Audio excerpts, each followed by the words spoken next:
Today, the actual topic is designing a business that runs without you. And we'll get into that in just a little bit more. We've all talked about each of you, and I'm so glad that you're here, and then many others that end up watching this after with the recording. And there's actually going to be a few an additional document that gets sent out with this recording that is a way to make this everything applicable to you and what we talk about today. So this is our 20th year at Sum of All Numbers being in business. And our goal for these workshops or webinars is to just truly give back to business owners, to just give some insight, to share the things that we've learned, and to share the wisdom that comes with being in business for 20 years, and hope that it helps you in some way. And then at the end, truly want, I mean, everything when I talk is based upon principles. And then the way you apply those principles are going to be based upon your unique circumstances that you're in and all of the other unique things about your business and you as a person.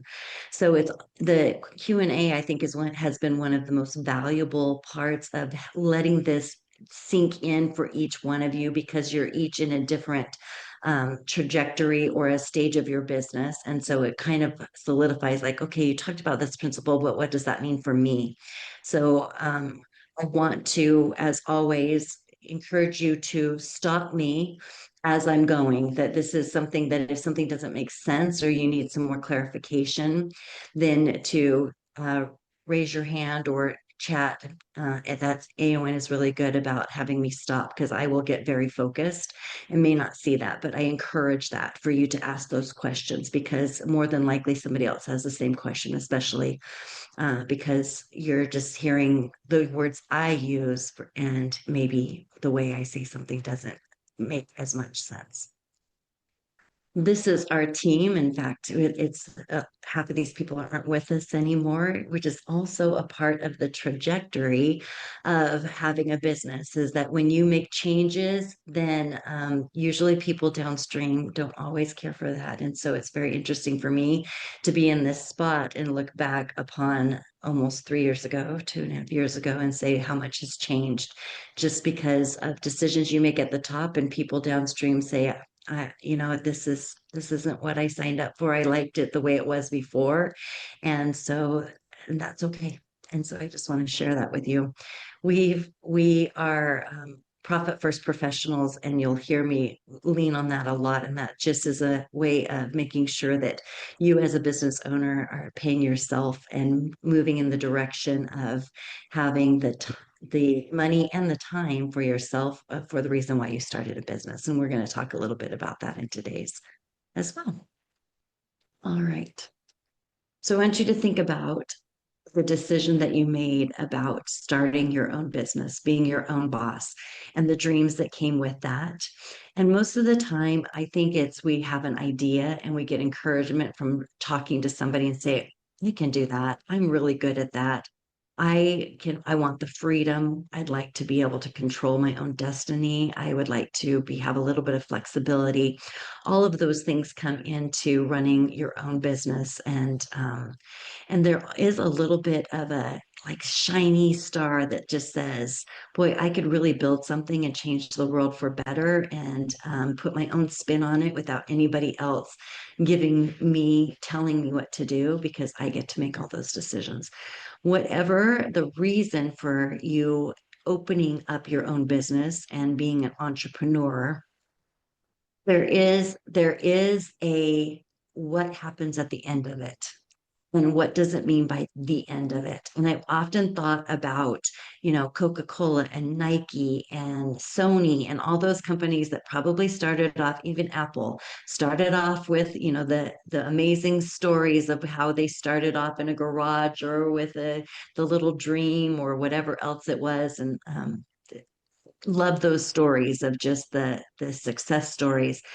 And then they transform into something that maybe some of us don't even know who the founders are of some of those. Obviously, if the story resonates with us, we remember their names. But for them, it wasn't a matter about their name being recognized forever, but their product. And so for each of us, um, we will all die one day. Sorry to break it to you if you haven't figured that out yet, but we will die one day. And hopefully, we don't work until the day we die either. Like that probably is not in the plans for each of us. However, I had a grandfather who lived to be 98 and he loved what he did. And he still worked at 98 because it wasn't work to him. And he was an entrepreneur. And so there's a little bit of a spin on that. But as far as he got to pick and choose what part of his business he kept and the rest of it, he passed on.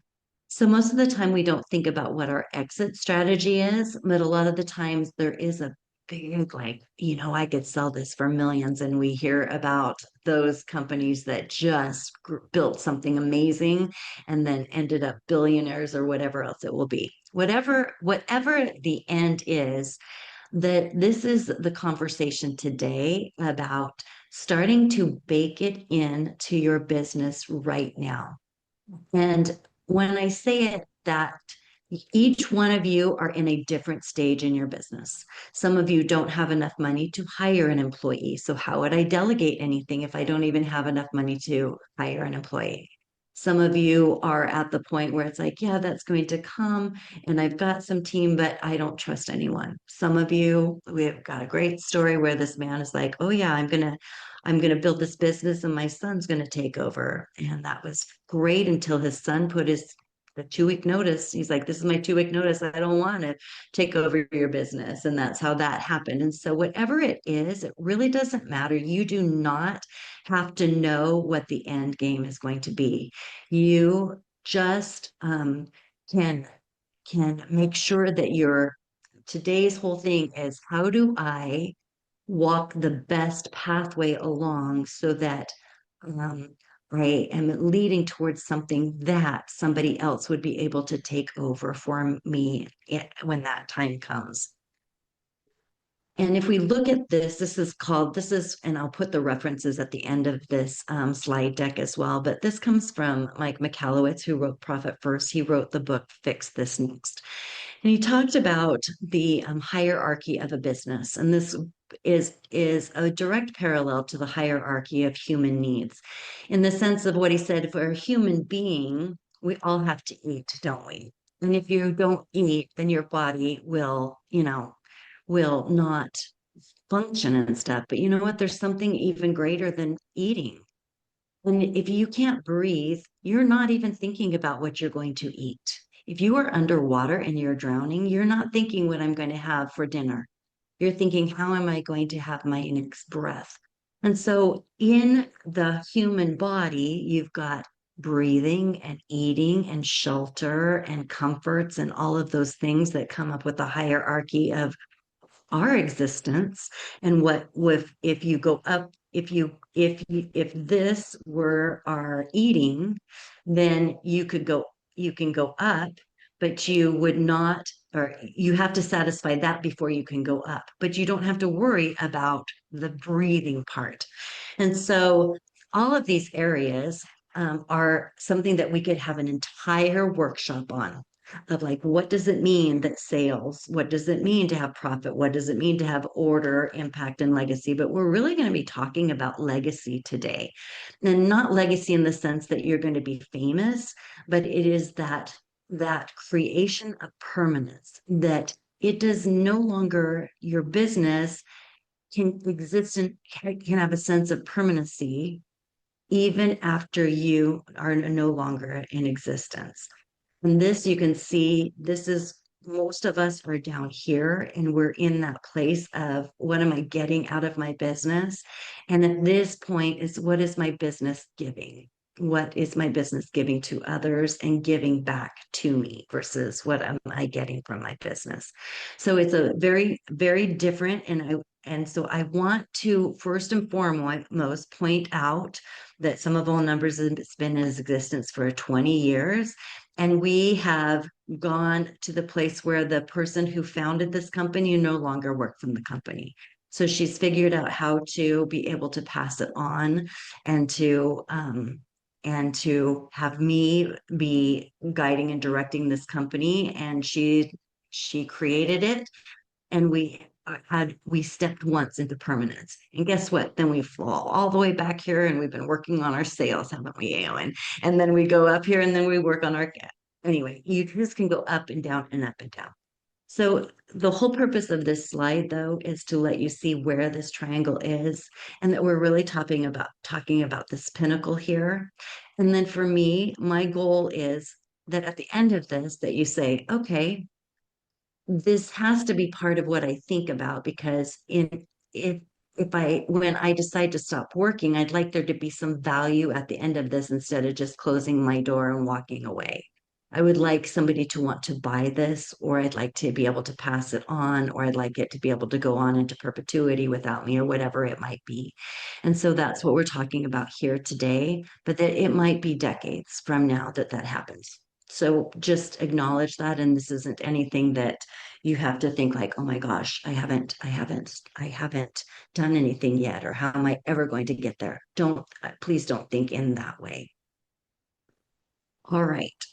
So the creation of permanence means that your business can thrive, but it also can fulfill the mission of your company without you being involved with the daily involvement of the daily decision making.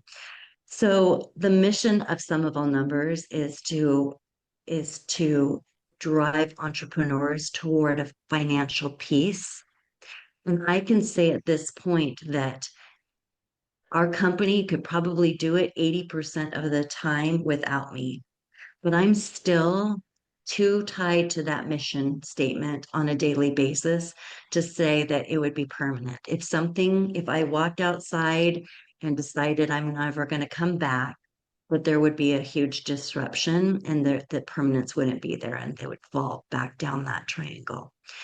So when we look at this, your mission could be in a lot of these things are what um, the owner or yes, you as the owner are so deeply tied into. It's intuitively part of you because you birthed it or you created it with what you wanted. So you have the vision, you have what needs to happen in the strategy. Most of the time, the business owner is the best one for generating revenue because you have a passion for it. You believe in it wholeheartedly, and you're not trying to sell anything. You're like, I love this so much. I just want everybody to have this. And that's very different than somebody downstream from you that it's a job for them. And yeah, they love it, but it's a job versus a passion and again, your baby in essence. You also, when you start off as an entrepreneur, you get to make all the decisions, every single bit of it. And so, as the trajectory of your business goes, then how much of the decision making is still being done by you? And you are the best decision maker because for all of us, we base our decisions off of wisdom, which is off of history, historical and experience. And then there's a bit of gut in there as well. So when you were the one that went through it all, then you can say, we tried that. And because of this, this, and this, I already know that that won't work. And so you are one of the best decision makers. And then the execution, I'm going to say that if you are an entrepreneur, you have to know how to execute. Otherwise, this isn't something that you would enjoy doing. Because if you do not like making things happen, then there's other places for you to find fulfillment than being an entrepreneur for most. All right. So I want you each to think if you walked out today and somebody picked you up and said, I'm taking you off to Australia, but you can't take your cell phone and we'll be back on March 1st.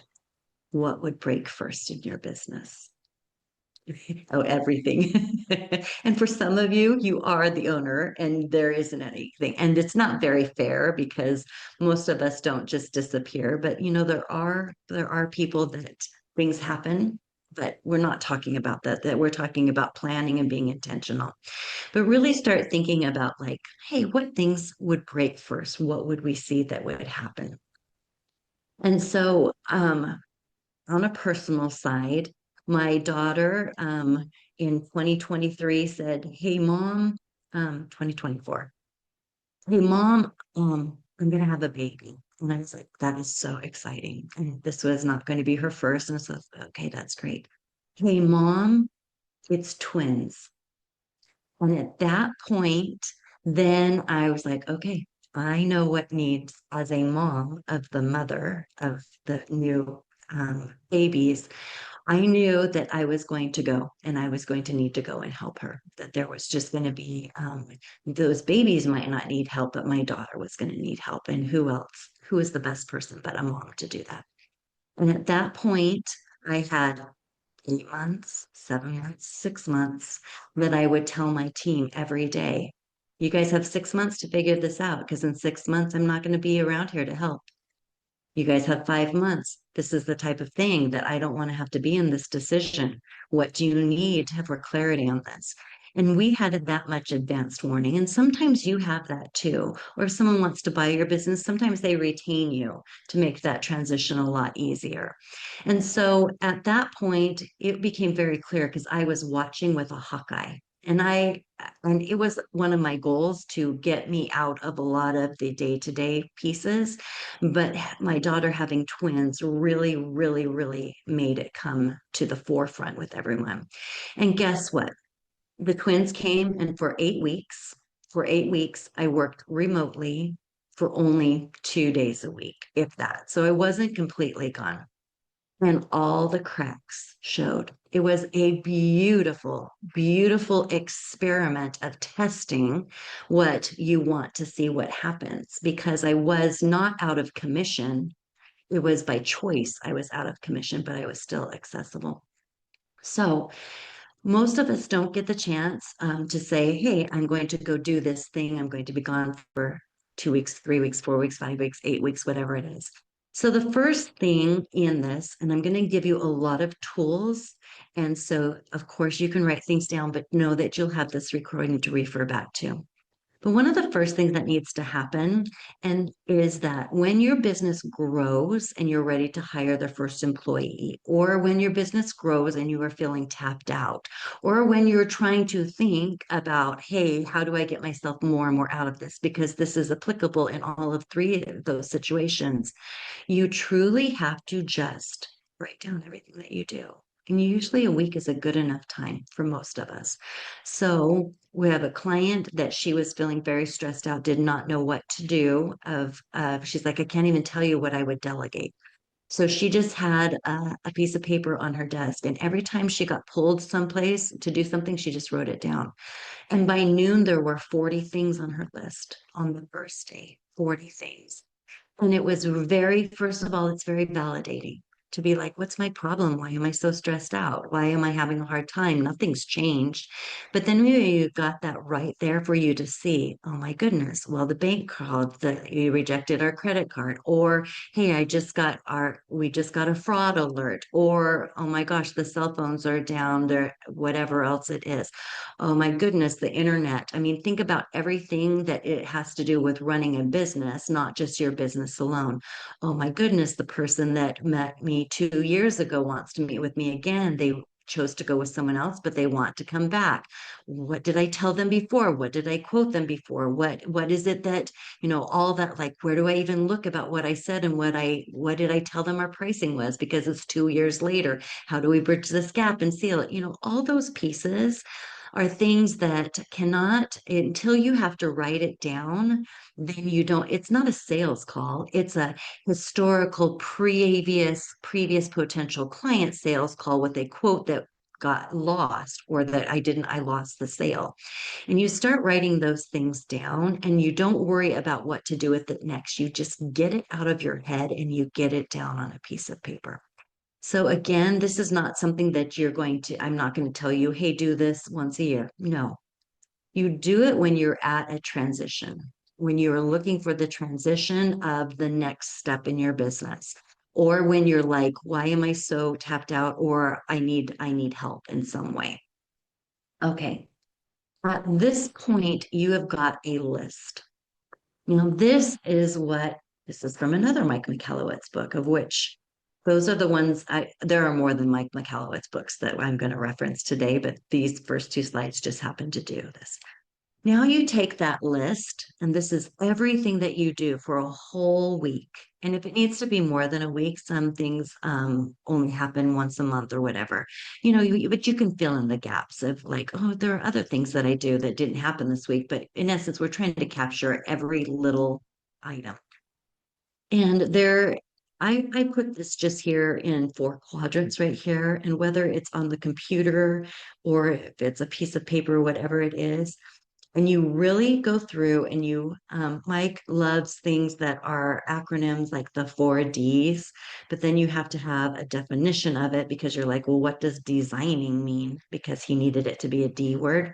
So that's what I know. I know it's silly, but in essence, it's like, what are the things that are really thought provoking that require you to look back historically or to go all the way back to what is my purpose here? So a lot of the times we get asked all the time, can you just do my books? They're very easy. If I paid you $350 or whatever, can you just do my books? And the deep thinking part is we already know we were there once. We did books for that. We made a conscious decision that that was not the direction we were going to go. It takes resources. We have come to a place where that doesn't fulfill our mission the way we would like it to. Now, if you don't want any strategy along with our bookkeeping, there are other wonderful people who will do exactly what you're looking for. That's a deep thinking piece that it required past history, knowledge of the mission statement, the why behind why we did it, and the direction of the company is going. So that prior client example that I gave might be in that designing mode. The next one, and this is also in the green, is no, on the top here, which is in the delegating. So most of us think about delegating is I've got this task to do, I delegate it to someone. Well, that really is a micromanagement piece where you're like, no, I want this done, go do it exactly my way and bring it back to me. And somebody is actually just being a robot. They're just doing what you said. They're not thinking, they're not changing it. But delegating is saying, I need this outcome. I don't care how we are at A, I need you to get to B. I don't care how you go. If you want to go in a straight line, if you want to do loop-de-loops, I really don't care. You just get us to B. That is the outcome I want. And I will support you on anything. And I may question you on it. And I want you to tell me how you achieve that outcome the best. And I can add my 2 cents to it because that's the position I'm in. That is what true delegation is because you've delegated it completely. You have truly taken the monkey off of your back and given it to someone else versus, hey, the monkey's still on a leash and it's going to come right back onto my back after that task is done. Because what do you do with the task afterwards? This is a hard thing for most of us to do when we have been the sole people making all the decisions. And so you have to look at that and say, okay, did I delegate that or did I make a decision and I micromanaged it? I made the decision. I want you to execute the task, and that's right down here in the deciding piece. No, I told you I want you to go open up 3 more bank accounts for me. I want them at this bank where my bank is here and you come back with me and I want them to all be linked together. That's a micromanagement. Very different than saying, I need to look for something that has where we have all 5 bank accounts. I don't want to pay any fees. And then like someone with a wonderful engagement with a banking person so that I can develop those relations and then I can take advantage of other things. That is saying an outcome. I don't care where it is. This is the outcome I want. I want 5.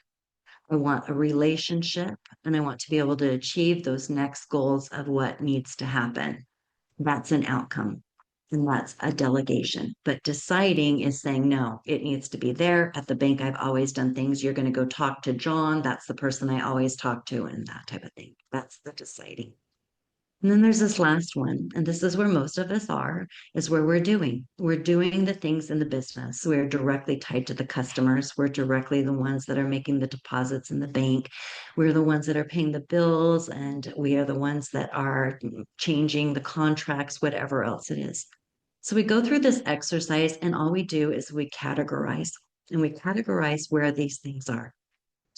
And I think at a later time that we will dive into this more and say, what do I do next with this? Because at this point, I want to just give you the tools and what I would want the outcomes to be so that you don't have to make, because for some of you, there is no one to delegate to. There just isn't. You are the sole person. And so on another one of these workshops, we'll just talk about the 4Ds and how this works and what you do next.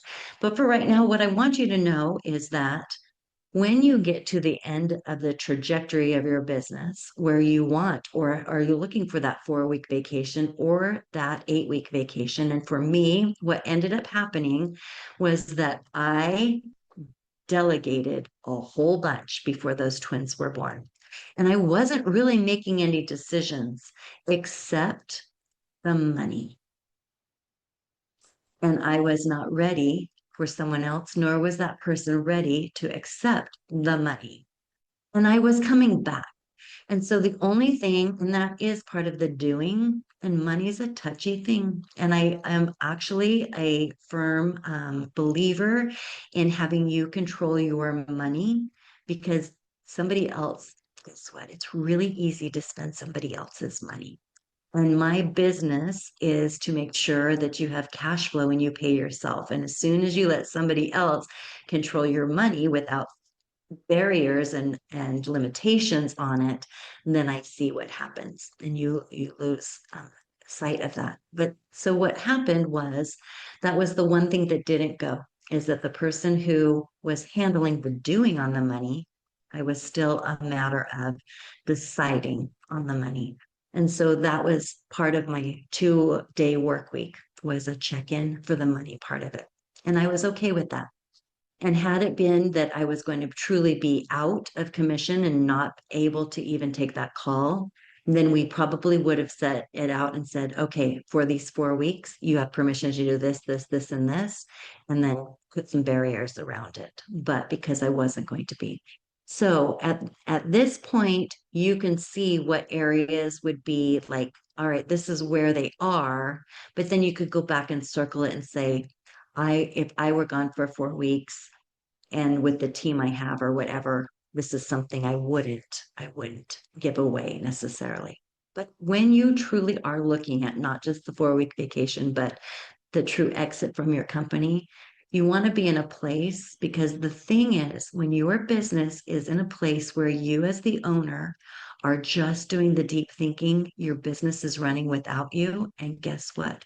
That means it's scalable and it's worth more and it has less risk to a new owner because it isn't tied to you. And so when you disappear, then they can take over and still have the same profitability that you had.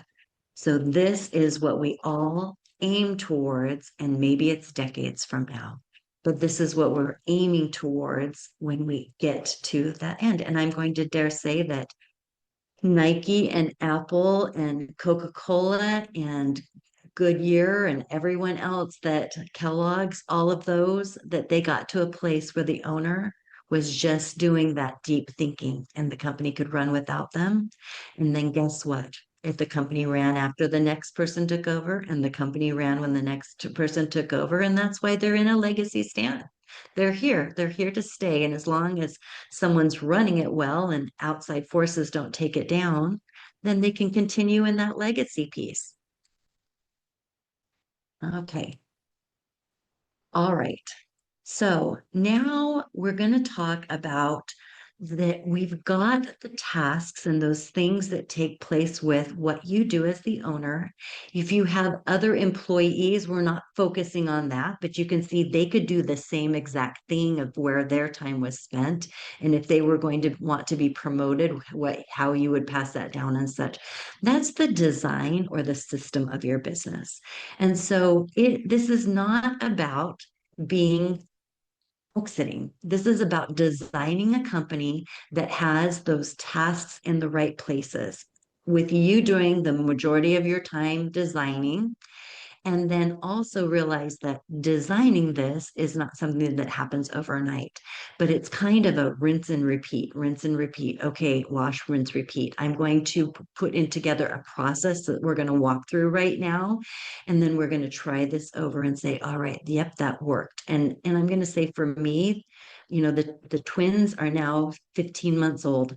And guess what? The business has fallen back to where there's a little bit more of me doing things. And Aowen called me out on it 2 nights ago and said, hey, you're down that doing thing again. Let's have a real conversation and get you back up over here. And so, that's as an owner, we just do whatever needs to be done, but that's not where we want to be. And so when you surround yourself with good leadership, then they nicely tap you on the shoulder and say, hey, I know I'm noticing this and I know too. And I'm like, you're right. All right, let's go. What are we going to do about this?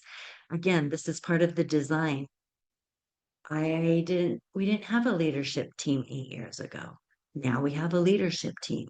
And guess what? The old leadership team were a bunch of yes people because they had been just there and they got promoted to leaders. Guess what we have now?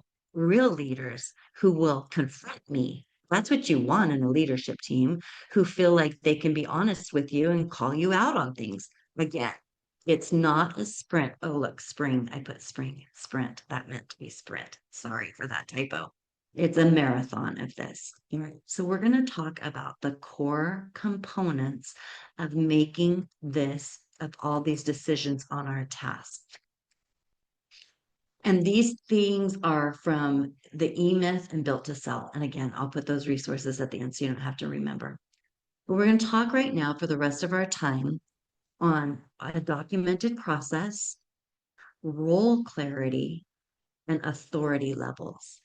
Because without this, you truly are not removing yourself. And it kind of is the empowering of outcomes. But how do you empower someone to be able to accomplish the outcomes? Because remember, that's the next one there in the delegation. So in the visionary that you are is going to be there. But the next thing is like, how do I truly have this happen? So we're going to dive in first and foremost to the documented processes. And I hate putting a whole bunch of words on there because I know you're all reading it now. So I'll be quiet for just a minute.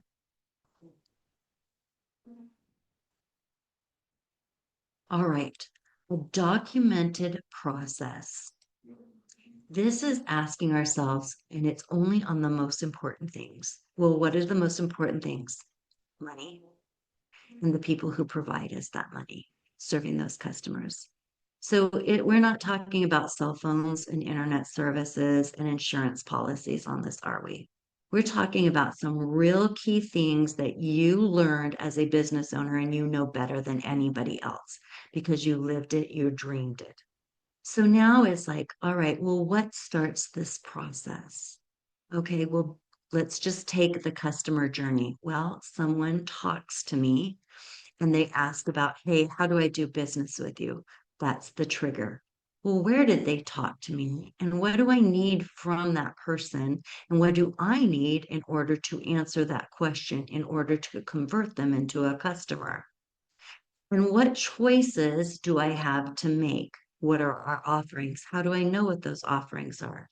So, all of these pieces of knowing what starts the process, what do I need to know from what do I need information coming in? What decisions have to be made? And where are the guidelines surrounding that? And then what does done look like? And then when is this to be like, whoa, whoa, whoa, whoa, whoa, no, we can't do this. There's a limit, there's a boundary around it. And so what this does, it gives the person who is going to take this over from you needs to understand. So there was a time where I did all of the sales, and then Aowen joined our company. And Aowen and I think very parallel to one another, which is a blessing. But she started getting into this place like, all right, well, what starts this process? Well, people who had access to me didn't want to talk to her. So that was the first thing that we realized. What started this process is they reached out to Michelle. This is a problem. They need to not reach out to Michelle. So we have got to identify where else does this happen? An inquiry on the website, a person calling into the front desk, a response to an email, even if it is to me. That is the beginning of the process. And when we identified the trigger, it put a nice little line in the sand. Hey, Michelle, I know that the front desk left you a message, but they didn't know I exist now. You need to let me make and call that person back. Hey, I know you called Michelle, and I just want to let you know that Michelle is now, whatever else it was. So that was the trigger. And that's an uncomfortable place because we want to be like, I don't like transition. I'll just still be in here. But the longer you prolong it, the more harder it is to be out. Right? What information is required? So at this point, I know the whole process like the back of my hand, and I have to step back and say, all right, you're going to have to know a little bit about bookkeeping. Well, AON's background is not bookkeeping. So she has to know I need to be able to look at this and ask certain questions to then go be able to bring that input back because the next piece is what are the choices here? Is it a fractional CFO service? Is it bookkeeping? Is it whatever else it is? So then at that point, AON's got three things she can choose from: bronze, silver, gold packages. That's it. And what criteria, these each are very clearly defined. Well, they weren't as clearly defined for AON, they were really clearly defined for me. And we dialed down on it and we talked about each one of those. And then at that piece, it was like, those are the choices. So, what does done look like was somebody chose one of those three. The escalation comes in when somebody says, well, I only want bronze for this, but I'd like to have gold for that.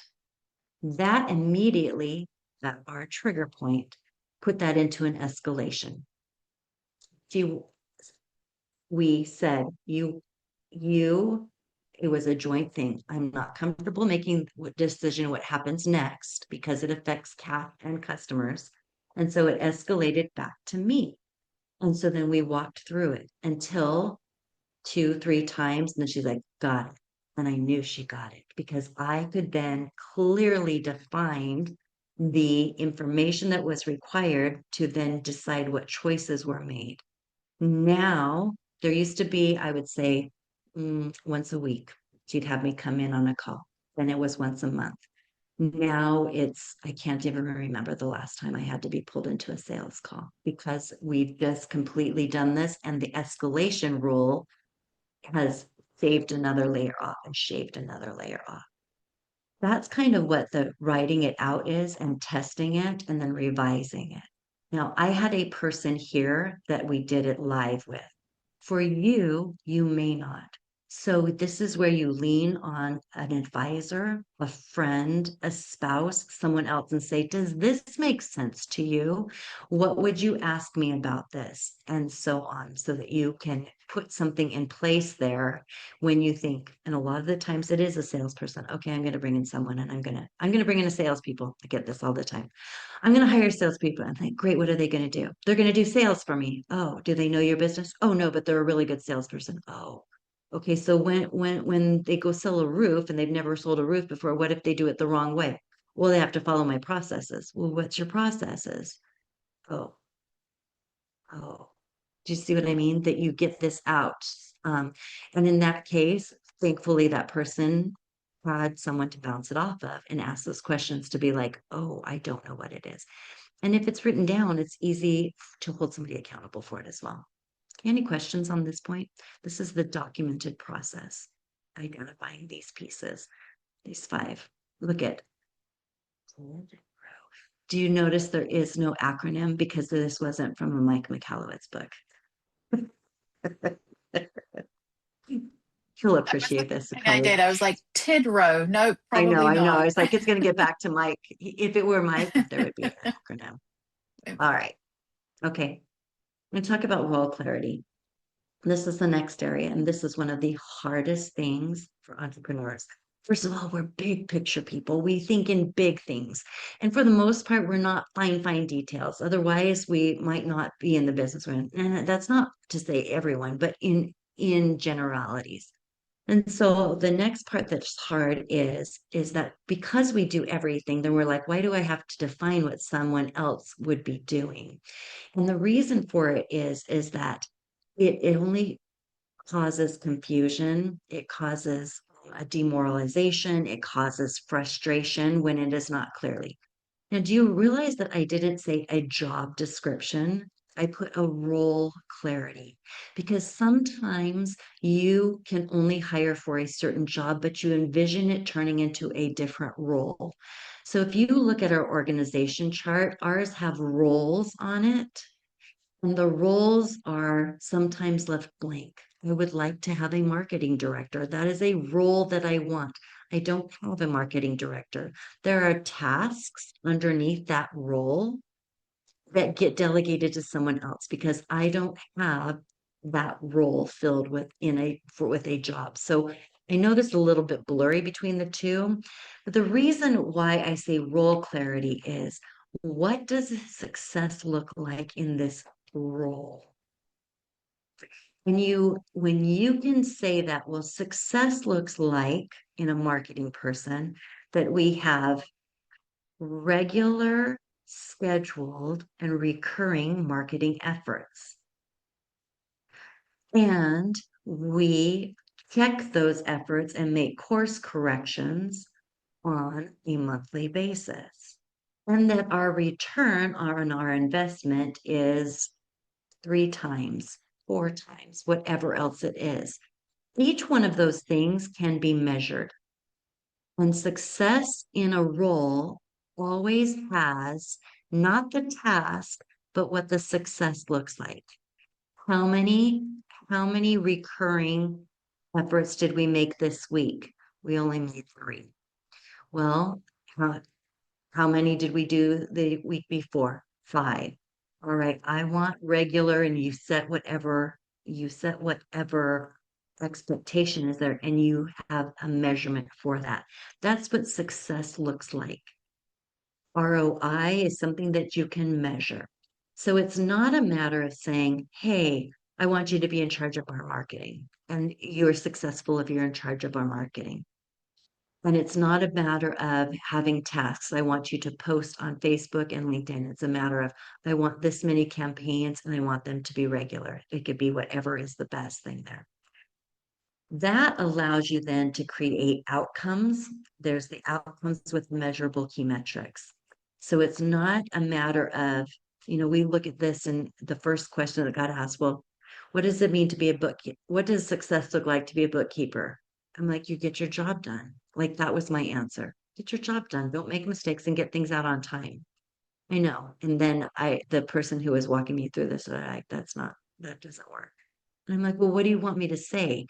And we went back in and it's like, well, what are the outcomes? Oh, the outcomes are we knew what the contract said and we met the conditions of the contract. That's what outcome is.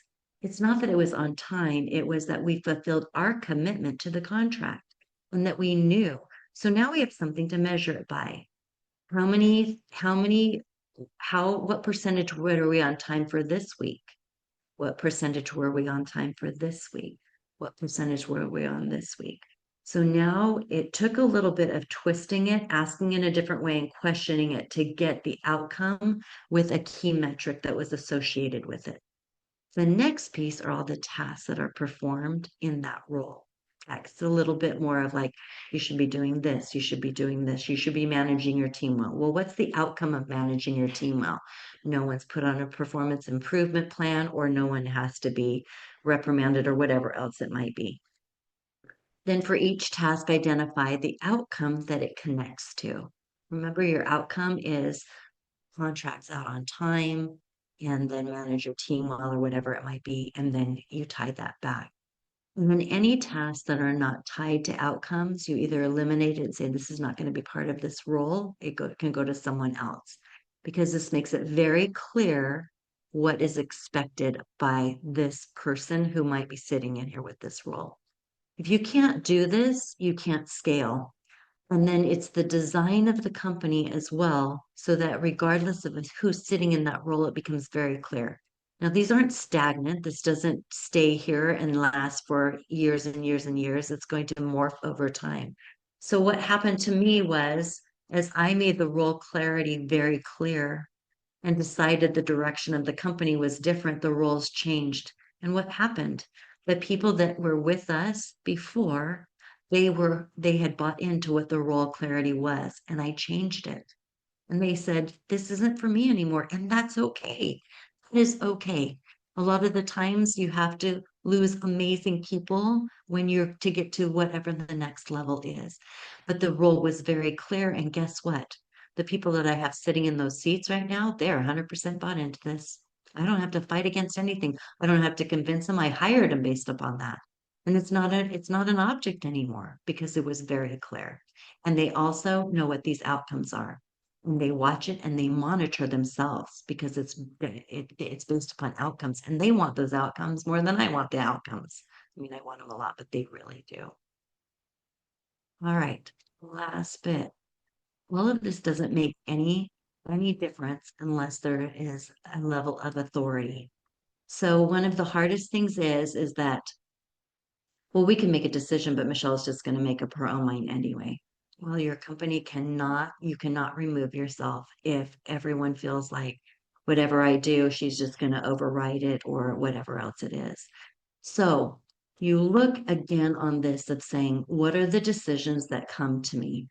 Because for me, making those decisions is that micromanagement piece. And then identifying who in the company should be responsible for making that decision. There have been I am a great decision maker. I can make decisions all day long, but that's not what I want. And having it delegate down took a lot of time to be like, I don't want to be part of this. Why am I making this decision? I don't have to live with the results of it. You guys should be making this decision. And I thought that we'd get there by the time the twins were born, and we didn't. And we're finally happening where it's like, oh, they're making the decisions. And then they're telling me this is our decisions. And that they know I'm going to need the why behind it. They're like, and this is why. Like, great. And guess what? As an owner, you have to be willing to let people fail as long as it's not going to destroy your company. That's great. I'll give you guys a short leash on this. I'm a little bit leery of it, but you made the decision. I'll follow behind you. I'm not afraid of failing. I don't want you to fail, but I am leery about it. But let's go do this. You know what it does for them? Oh, this isn't going to fail. I'm going to show you it's not going to fail. That's even better, right? Great. And when they prove me wrong, I'm even happier. And when it doesn't, I don't say I told you so. I'm like, hey, this is how we learn. Um, all right. And then this is the piece. And when we talk about having those limitations, it's identify the company policies or limits around that decision making. So had I not going to be, if I were not going to be accessible, the policies or the limits around what I would have done with the banking would have been, you can pay any bill that we're used to paying. And you can pay any bill that we were not expecting up to $150 or up to $125.10 or whatever I wanted it to be. You may do that. You may do it as long as there's always $1,000 in the bank. Whatever the limits are, you put those there so that you could go for 4 weeks and you could say, anything that's going to shut us down. Well, most of the time, there's not things around money that would shut you down, except that, IRS or whatever, things like that. But most of the time, if you're going to be gone for 2 weeks, 3 weeks, 4 weeks. So that's what I mean by putting the limits around the decision or the company policies. So in the case with the authority with AON, it's like you can sign them up for anything. The company policies are, we collect money on this, this, and this. And if we don't, then there's the limitations. You've got to get some approval on it. But AON even she knows the limitations on how much we can discount on something, how much we can forego. Out of courtesy, she'll make me aware of it. But the decision's already been made, um, and she may have already communicated it, and she is just purely letting me know. So the next part is if you can explicitly state what are acceptable mistakes. So I'm going to take this back to Aowen. Aowen, there's going to be times where we quote them and we're going to miss it. I did it all the time. As long as we're there most of the time, don't worry about it. Do your best. It's a guess. But then there are unacceptable risks. You do not give, oh, yes, we can do that by a certain date if we don't know that. The consequences of that are catastrophic, especially in our field. You have a bank deadline and you need to have everything done in 2 weeks. Oh, yes, we can meet that deadline. AON knows that's an unacceptable risk to put us in. Until it's escalated, we bring more in and such. Because if we don't meet that deadline, the consequences to our customer are huge. And that kind of reputation is not what we want. So now this is what happens in the authority level, is that when you're able to do this, you truly remove yourself out of it. And now you have that you're able to step away from that and somebody else owns it. So you put all of these three things into place on all of those areas where you're making decisions and stuff, and then you test it. And then you try it, and then you make improvements on it, and you test it again, and you make improvements. Because remember, it is a marathon, not a sprint. And you will eventually get to that place where you're like, all right, I'm ready for the next person to take over on this, or I'm ready for the next thing to be taken off of my shoulders. And you eventually get to that place where you're like, all right, I can exit my place where this business can operate without me. And that I truly am feeling the freedom of being the owner of this business and designing outcomes, and that's what my job is to design outcomes so that I can have that freedom and to really look at your business from that legacy point. So, regardless of where you are in the trajectory of your business, you can start thinking about these things now and then refer back to it like, okay, now I'm ready. What are those? What are those pieces? So, we're at that place for Q&A. I haven't left a huge amount of time, but enough for some things. And then this is where a lot of my references came from, are for these books. And this is two different books, Clockwork and Fix This Next. All right. Again, as I was going through this, I think we probably could do deep dives on each one of those topics, and we probably will do that in the future because I've skimmed the surface, but given you enough to just kind of whet your appetite to where you plant a little seed, and then when you get to that place in your business, you can like, all right, I really need to dive into this more. Then you've got this references. There is a question from Jessica. Okay. So an employee from my business would have an outcome of completing visits within the correct timeframes while doing all of the things a client required. Absolutely. And so an outcome would also be that the client does not, the outcome is there are no complaints. Because that would be like, that's an expectation. So what does it mean to not have a complaint?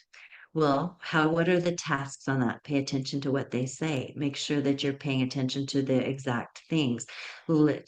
Keep a record of things. So, for example, let's say that you are like, you're going to take these dogs that I've been doing. I need to let you know they get their hackles up if they see a squirrel. You've documented it there. You've given them the information there.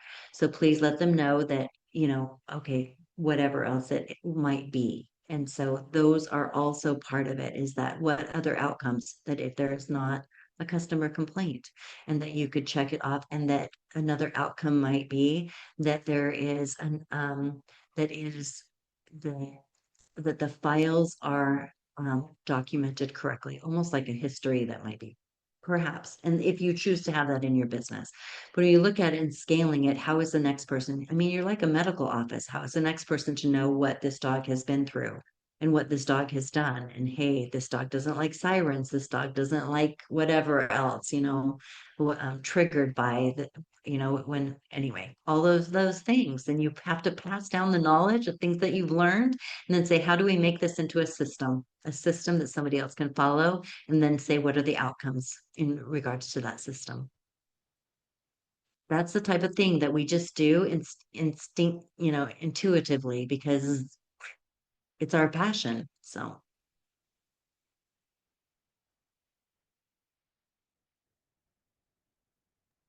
We have time for one more lightning round question. What's on your minds?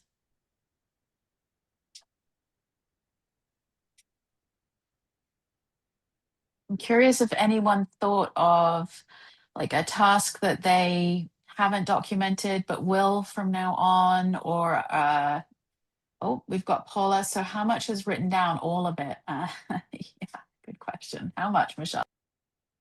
How much is written down? Okay. So if we go back to this one, you want it only to be a page. You want it to be, all of these are only about a page. That's it. Because when you're going through this, it has to be something that is easily digestible. So it is not, it should not be a novel, and it should not be a book, and it should not be a whole manual. This is not a manual. This is meant for somebody to have their heads up and to give them just enough of knowledge to be able to pass this on. It's not meant to train them, it's meant to guide them. And then you do the training live or by video or whatever else you do. This is a bullet point type of thing.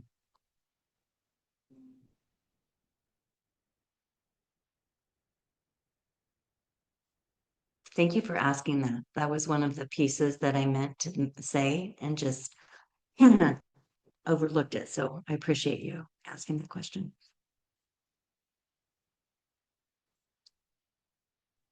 All right. Thank you all so much for being here. There's an additional resource, which it's a test they can walk through. Is that right, Yes. Michelle? Oh, Like an yes. assessment? Yeah. So as I went through that, I was like, okay, I want to know, like, I wanted an assessment. I looked and created an assessment where you could rank yourself. How likely am I to be able, what stage is my business in to where I could step out, and where am I? And there is no it's not like you get an A, B, C, or D. I mean, but we are asking that question. And so there are real questions like, who knows what the bank, who knows how to access the money? And so it is about, I don't know how many pages it ended up being because I 5 gave pages. 5 pages. Hmm. So it's one for you to just be like, where am I today? Put a date on it, like, and be like, I'm going to come back to this in a couple of years. Where am I now? It's what I wanted was something that was thought provoking. What are the things I haven't thought about? It's kind of like writing down everything that you know right now that you do, but it's more of like, well, what might come in the future that I don't know that I'm going to have to do that I need to. And so I tried to be very all encompassing on that. So that assessment will be coming out to you so that you can just kind of like think about it and be like, all right, I'm kind of curious where I am right now. I think you all really know already, but it's just another layer to just be like, I like that for somebody else's viewpoint on something, and to just be like, oh, I never thought about that. Okay, yep, I'm exactly where I was. And then I'd be like, all right, then you can kind of then say, all right, because it asks you, how frequently do you do this? How frequently do you do this? Always, never, whatever. And so then you can be like, okay, I never thought about, like, how would I delegate that? For those of us that it's like you don't have an office, well, how would you delegate where you drop things off? I don't want people in my house. You know what I mean? So you have to think through things like that. So, yep. Thank you for saying that, Eowyn. You bet. All right. Okay. Well, thank you everyone for joining today. It's been a pleasure. This is very enjoyable for me to share these things with you and kind of shed new light on it and help you out in your journey and help us fulfill our mission of bringing peace to you as an entrepreneur. Thank you. Thank This you. Take All care, right. all. See you next Okay, month. great. All right. Bye. Bye. bye.